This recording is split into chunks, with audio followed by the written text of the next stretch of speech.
आज की कहानी शुरू होती है हमें एमा नाम की एक खूबसूरत लड़की को दिखाते हुए, जो सुबह जल्दी उठकर अपने स्कूल जाने के लिए तैयार होती है। एमा अपने स्कूल में एक बहुत ही अच्छी और फेमस स्टूडेंट है, जिसके बहुत सारे फ्रेंड्स हैं। दूसरी तरफ हम डीन को देखते हैं, जो एमा की तुलना में बहुत ही आलसी लड़का है और वो सुबह लेट करके उठता है और सीधे बाथरूम में जाकर ब्रश करने के बाद तुरंत आकर वीडियो गेम खेलने बैठ जाता है। तो उसके पिता जैक उसे कहते हैं कि तुम स्कूल के लिए लेट हो जाओगे। वहीं हम एमा और उसकी छोटी बहन स्टेसी को देखते हैं, जिनको उनकी माँ बारबरा स्कूल छोड़ने आती है। उसके बाद एमा स्कूल में पहुंचकर अपने बेस्ट फ्रेंड लिजी से मिलती है और जब वो बातें कर रहे थे तभी स्टीफन नाम का एक स्टूडेंट आकर एमा को हाई कहता है और ये देखकर लिजी एमा को चिढ़ाने लगती है। अब उसी दिन क्लास में मिस्टर क्रिश्चियनसेन, जो उनके टीचर है, वो बताते हैं कि बस अगली सुबह ठीक 7 बजे ट्रिनिडाड आइलैंड के ट्रिप के लिए निकलेगी। और वो आगे बता ही रहे होते हैं कि एमा क्लास में लेट पहुंचती है और डीन भी पीछे से आकर एमा से टकरा जाता है और उसे सॉरी शहजादी कहता है। इसके बाद जब मिस्टर क्रिश्चियनसेन ट्रिप के बारे में और जानकारी दे रहे थे, तभी लिजी एमा से कहती है कि डीन भी ट्रिप पर जा रहा है अपने पिता के पैसों की वजह से, और फिर वो डीन को देखकर मुंह बनाती है। अब लंच के समय लिजी अपने दोस्तों को एमा और स्टीफन के बीच सुबह जो हुआ वो बताती है और कहती है कि ट्रिप में जाकर हमारे पास 1 हफ्ता होगा अपना जादू चलाकर एमा को स्टीफन के साथ एक्शन कराने के लिए। पर एमा कहती है कि हमें ये सब छोड़कर ट्रिप पर ध्यान देना चाहिए। अब सभी जब बातें कर रहे थे तभी एमा की नजर डीन पर पड़ती है, जो चाकू से सेब काट रहा था। अब थोड़ी देर में मिस कोलियर, जो एक टीचर है, वो डीन के पास आकर उसे स्कूल में चाकू लेकर आने के लिए डांटती है और फिर उसे प्रिंसिपल के ऑफिस में ले जाती है। फिर लिजी अपने दोस्तों से कहती है कि एमा को डीन जैसे लड़कों के साथ नहीं रहना चाहिए, जब स्कूल का एक हॉट लड़का एमा को पसंद करता है। अब अगले दिन सुबह एमा तैयार होती है ट्रिप के लिए और अपने माँ बारबरा और पिता फिल को थैंक यू कहती है उसे ट्रिप पर जाने देने के लिए। दूसरी तरफ डीन ट्रिप पर नहीं जाना चाहता, तो उसके पिता जैक उसे कहते हैं कि उसके स्कूल के नियम को तोड़ने के बाद भी उन्होंने कितनी मेहनत की उसे ट्रिप पर जगह दिलाने के लिए, जिसके बाद वो जाने के लिए मान जाता है। अब आगे हम देखते हैं कि मिस्टर क्रिश्चियनसेन सबको बस में चढ़ने के लिए कहते हैं। अब बस में चढ़ते वक्त स्टीफन एमा से पूछता है कि कैसी हो एमा, जिससे लिजी एमा को फिर से चिढ़ाती है, पर एमा उस पर ध्यान नहीं देती। अब कुछ समय के अंदर वो ट्रिनिडाड आइलैंड पहुंच जाते हैं और बस से उतरते समय मिस कोलियर सबसे कहती है कि सब कुछ देर पूल में एंजॉय कर सकते हैं, पर डिनर से पहले सबको आ जाना है और अगले दिन से प्रोग्राम शुरू करेंगे। अब कुछ देर बाद एमा और उसके सभी दोस्त पूल में जाते हैं, जहां एमा स्टीफन से मिलती है और सब एक साथ पूल में मस्ती करने लगते हैं। लेकिन डीन बिल्कुल अकेला बालकनी से ये सब देख रहा होता है। अब उसी शाम एमा की एक फ्रेंड लिजी और एमा को आकर बताती है कि स्टीफन ने उन्हें पार्टी पे बुलाया है, जो यहाँ के एक लोकल बोट में हो रही है। लेकिन एमा ये सुन के मना कर देती है, पर उसके दोस्त जिद करके उसे मना लेते हैं। उसके बाद वो पार्टी के लिए बोट पर चले आते हैं और वहां पहुंचने के बाद एमा हेलन को पार्टी में ढूंढने लगती है, पर तभी वो देखती है कि स्टीफन किसी और लड़की को किस कर रहा है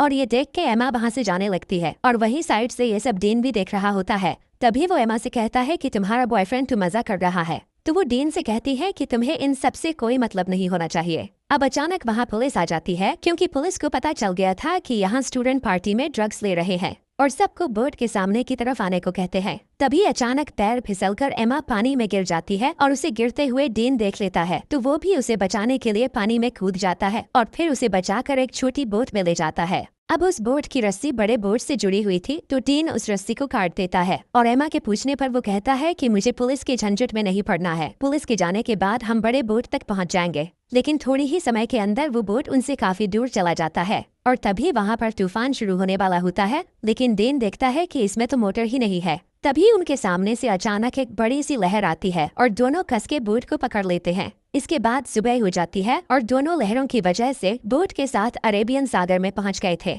डीन का फोन भीग चुका था, तो वो एमा को उसका फोन देने को कहता है, पर एमा के फोन में नेटवर्क नहीं आ रहा था। फिर एमा डीन से कहती है कि हमें पार्टी बोट का पीछा करना चाहिए था, तो डीन कहता है कि चिंता मत करो, कोई न कोई हमें लेने आ जाएगा। वो बात ही कर रहे थे तभी अचानक एमा को थोड़ी दूरी पर एक आइलैंड नजर आती है, जिसके बाद डीन बोट को उस आइलैंड की तरफ ले जाने लगता है और बहुत मुश्किलों के बाद दोनों उस आइलैंड पर पहुंच जाते हैं। और वहां पहुंच के एमा फिर से फोन के नेटवर्क को देखती है, पर वहां भी कोई नेटवर्क नहीं मिलता। फिर डीन को उस बोट पे एक फ्लेयर गन मिलती है, तो वो उसे ले लेता है और फिर दोनों आगे बढ़ने लगते हैं, इस उम्मीद में कि आगे जाने पर उन्हें कोई मदद मिल जाएगा। दूसरी तरफ होटल में पिछले रात की पार्टी की वजह से मिस्टर क्रिश्चियनसेन ट्रिप को कैंसिल कर देते हैं। तभी लिजी मिस कोलियर से कहती है कि एमा होटल वापस नहीं आई है और उसे लगा कि शायद एमा कल रात किसी और के साथ थी, इसलिए उसने किसी को नहीं बताया। और वो बताती है कि उसने एमा को आखिरी बार पार्टी बोट पर देखा था। इसके बाद मिस्टर क्रिश्चियनसेन सबकी अटेंडेंस लेते हैं तो उन्हें पता चलता है कि डेन भी यहाँ मौजूद नहीं है।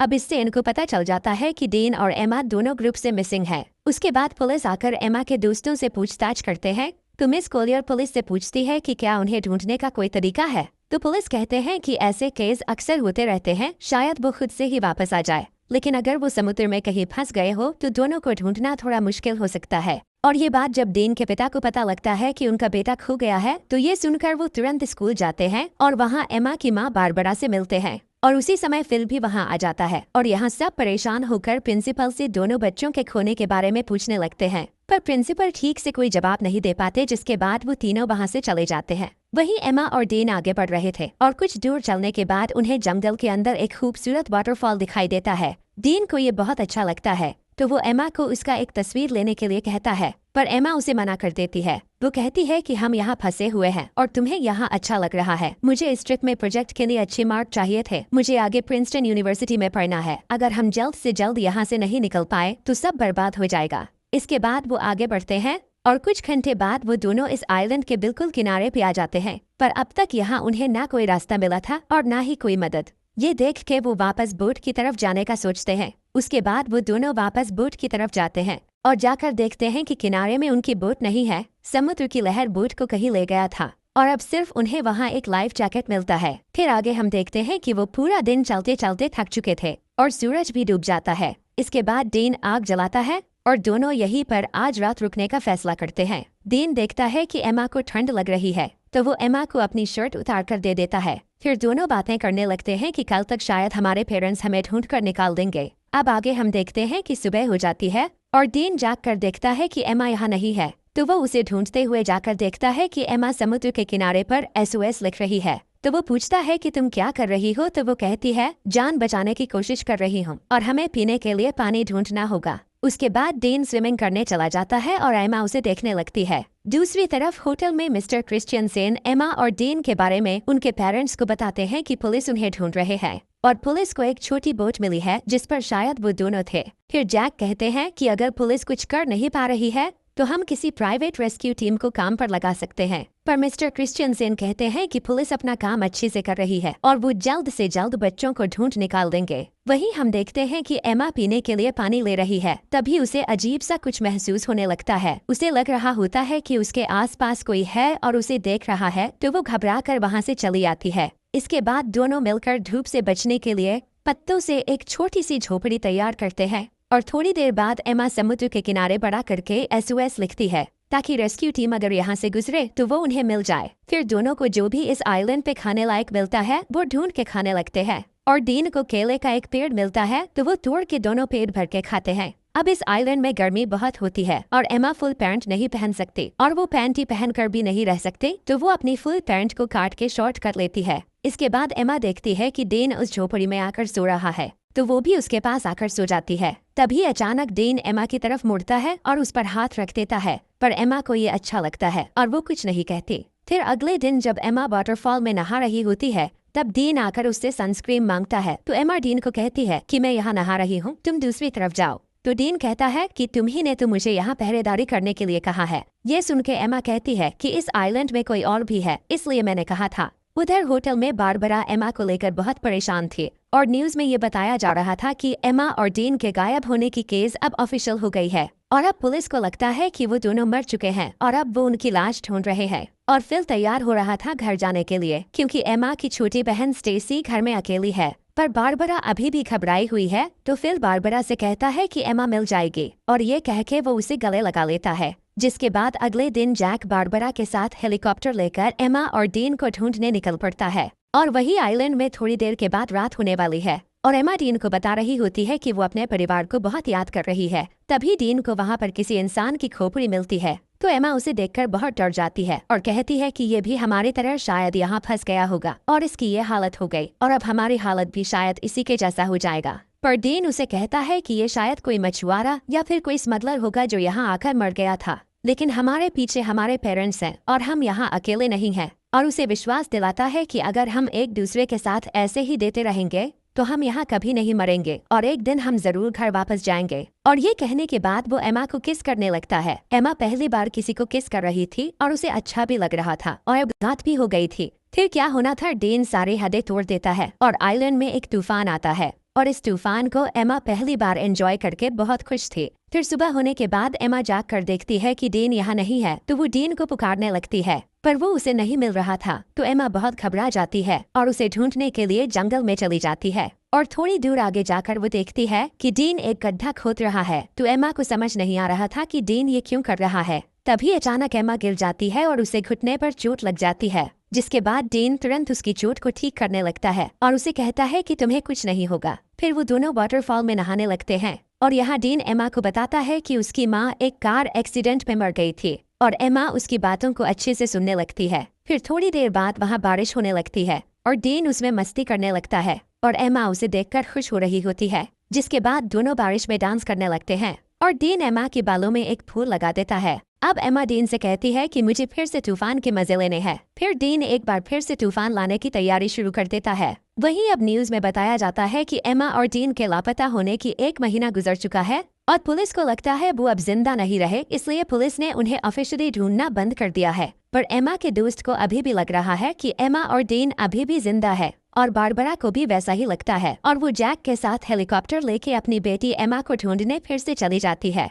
और उन दोनों को अच्छे से ढूंढने के लिए सबको पर्ची बांट रहे होते हैं जिन पे एमा और डीन के बारे में जानकारी दी हुई थी। ये सब कुछ करने के बाद जैक बारबरा से कहता है कि उन्होंने सब करके देख लिया पर फिर भी एमा और डीन नहीं मिल रहे हैं, अब शायद घर वापस लौट जाना चाहिए। ये सुनकर बारबरा उदास हो जाती है और घर चली जाती है। दूसरी तरफ डीन एमा को हरी रोशनी के बारे में बता रहा होता है, जिसके बारे में उसकी माँ ने उसे बताया था और वो बताता है कि वो रोशनी सूरज के डूबते समय दिखती है, पर डीन ने उस रोशनी को आज तक कभी नहीं देखा है। अब यहाँ उन्हें कुछ और हफ्ते बीत जाते हैं और दोनों आइलैंड के खूबसूरत एनवायरनमेंट के मजे लेने लगते हैं। वो समुद्र में नहाते हैं और बहुत मजे करते हैं और ऐसे ही वो एक दूसरे के बहुत करीब आ जाते हैं और जब भी उनका मन करता है तो वो तूफान और भूकंप के मजे लेते रहते थे। अब ये सब कुछ होने के बाद एमा डीन से पूछती है कि तुमने पहली बार कैसे किया था और वो कौन थी। तो डीन बताता है कि जब मैं स्कूल में था तब मेरा एक दोस्त थी जो मुझसे उम्र में बड़ी थी। अब डीन जानता था कि एमा की ये सब कुछ पहली बार थी, तो वो पूछता है तुम्हें कैसा लगा। तो वो बताती है कि अच्छा था, लेकिन तूफान की वजह से गलत जगहों पर रेत चली गई। इसके बाद एमा कहती है कि मुझे और एक्सपीरियंस करनी है, तो डीन कहता है कि ठीक है। अब आगे हम देखते हैं कि दोनों जंगल में जाते हैं कुछ फल लाने के लिए और डीन थोड़ी आगे जाकर फल तोड़ने लगता है। तभी अचानक उन्हें एक प्लेन की आवाज सुनाई देती है, तो दोनों खुली जगह की तरफ भागने लगते हैं और डीन जल्दी से आकर उस प्लेन को सिग्नल देने के लिए एमा की बैग में फ्लेयर गन ढूंढने लगता है, पर उसे वो नहीं मिलती। लेकिन तब तक वो प्लेन उनसे बहुत दूर चली जाती है। फिर एमा फिर से उस फ्लेयर गन को ढूंढने लगती है, पर उसे भी नहीं मिलती। तो एमा को लगता है कि उस आइलैंड पर कोई और भी है जो उनके चीजें चुरा रहा है। फिर आगे हम देखते हैं कि कुछ दिन और बीत गए हैं, पर उनके ऊपर से अब तक सिर्फ एक ही प्लेन गुजरा है और कोई भी उन्हें बचाने नहीं आया है। दोनों झोपड़ी में बैठ के बात करने लगते हैं कि उन्हें अब घर वापस जाने की उम्मीद छोड़ देनी चाहिए और यहाँ जंगल में पूरी तरह एक दूसरे के साथ बिताने का फैसला कर लेना चाहिए। तभी अचानक डीन को किसी जानवर की आवाज आती है,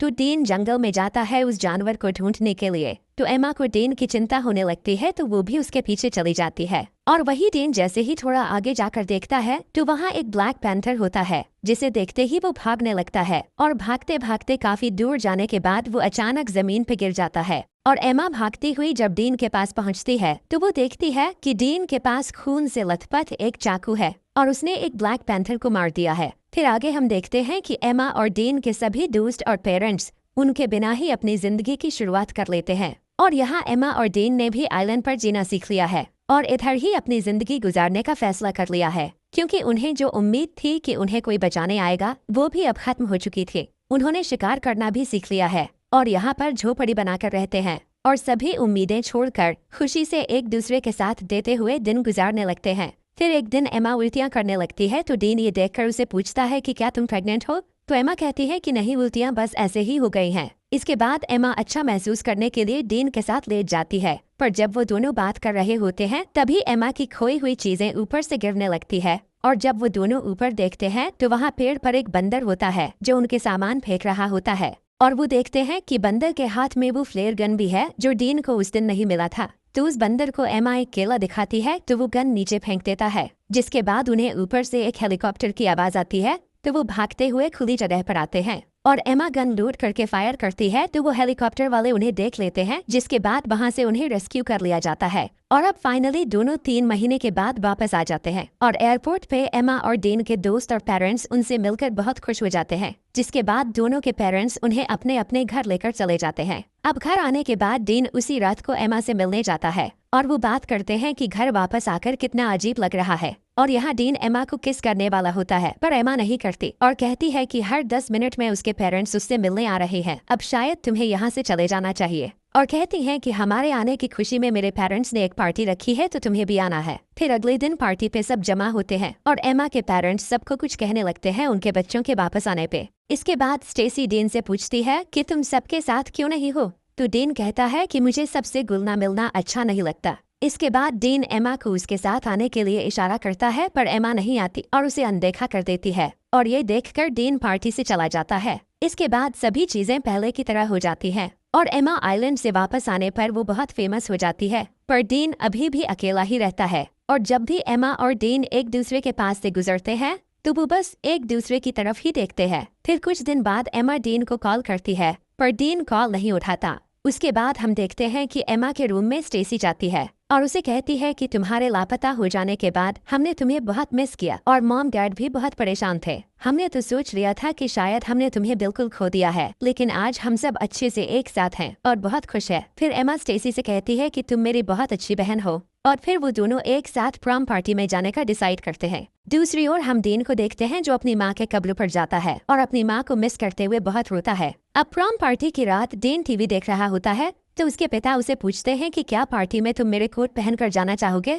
दूसरी तरफ एमा पार्टी में अपनी बहन के साथ पहुंच गई थी, जिसके बाद लिज़ी उसके पास आती है और एमा को एक सरप्राइज देने के लिए आगे ले जाने लगती है। और तभी एमा देखती है कि बाहर बारिश में डेन कोट पहन के खड़ा है और एमा का इंतजार कर रहा है। ये देखकर एमा आइलैंड की वो सब कुछ याद करने लगती है। इसके बाद पार्टी से बाहर आकर एमा डेन के पास जाती है और यहाँ दोनों बहुत खुश होते हैं और किस करने लगते हैं। और इसी सीन के साथ ये कहानी यहीं पर खत्म हो जाती है।